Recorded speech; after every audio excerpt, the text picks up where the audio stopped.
I am 59 years old. I was born in St. James to a mother who had been baptized in the Roman Catholic Church. There was no father around. My grandmother, to whom I was very close, was a Sunday Catholic. I remember her going to Mass every Sunday morning at 5 o'clock. Yes, at that time the bandits allowed people freedom of movement in the early hours of the morning. I'm not sure, but I believe that my grandmother also participated in the annual Lenten retreat.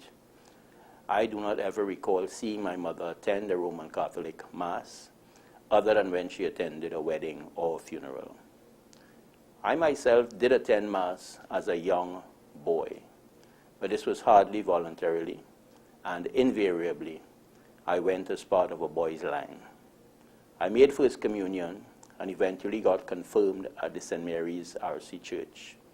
At neither of these events did I truly understand the significance of what I was doing. There was no family involvement in either. I attended primary school at Mokorapo Boys RC, and perhaps that was the period of my youth during which I was most exposed to the Roman Catholic doctrines.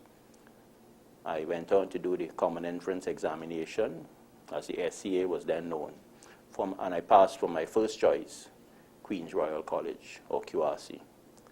Religion was not high on the priority list for QRC. We had one 45-minute period per week on a Friday morning. There was no examination for the subject, and so it was really not ever necessary to review what we were taught during the once-a-week session. I recall on quite a few occasions that the Roman Catholic priest who was assigned to the class did not even show up.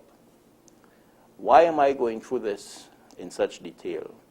I'm explaining that I was never given the kind of grounding in Roman Catholicism that most children being raised in a Catholic home would be given.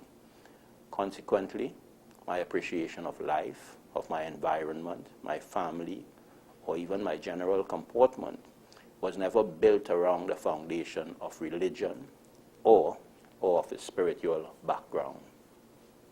Attending Mass was never an item of importance for me. I emphasize this point, and I will return to it later on. For a brief period in the years 1986 to 87, I started back attending Mass. That did not last very long, however, as an incident involving me and the church left me very bitter. The difference between this time, though, and what obtained before was that before I could not identify any reason that the church would have annoyed me. Whereas after this particular incident, I developed a deep sense of resentment for the Catholic Church.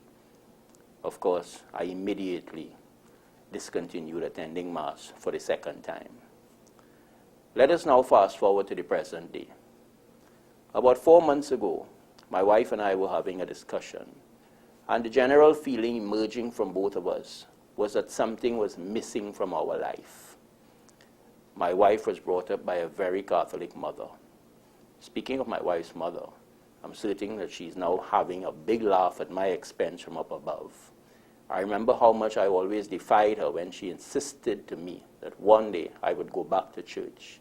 I always laughed it off, but as the saying goes, he who laughs last. Well, you know the rest.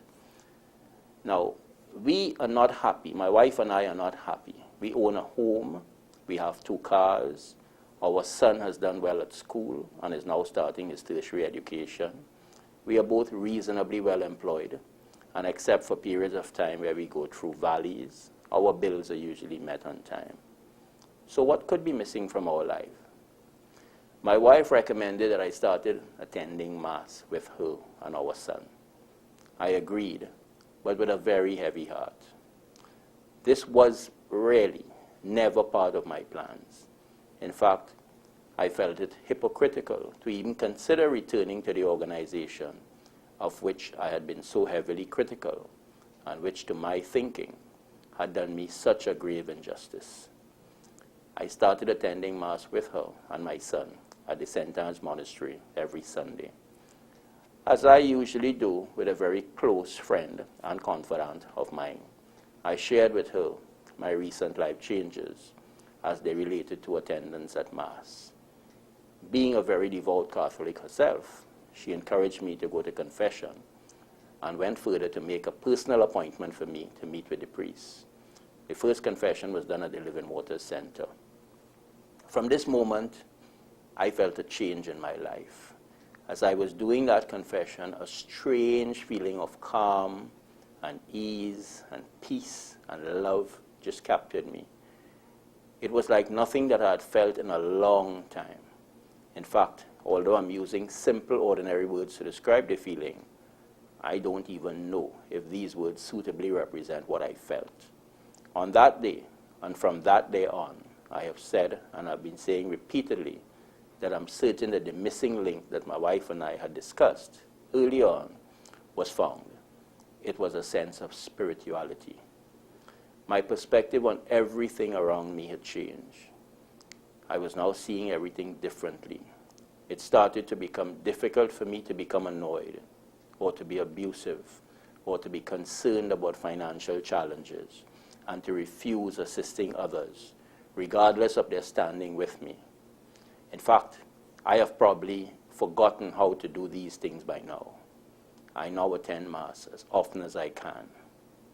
I did say earlier on that I would return to the issue of not having the involvement of my family in my spiritual life as a young man growing up. I have now developed a new perspective on this. I really do believe that the child who has been given a solid grounding in religion will more often than not be better prepared for the challenges of life.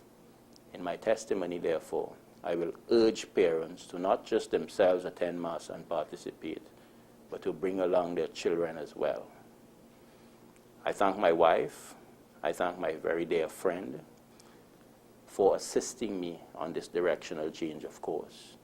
And I thank my 19-year-old son for assisting me through all of this as well.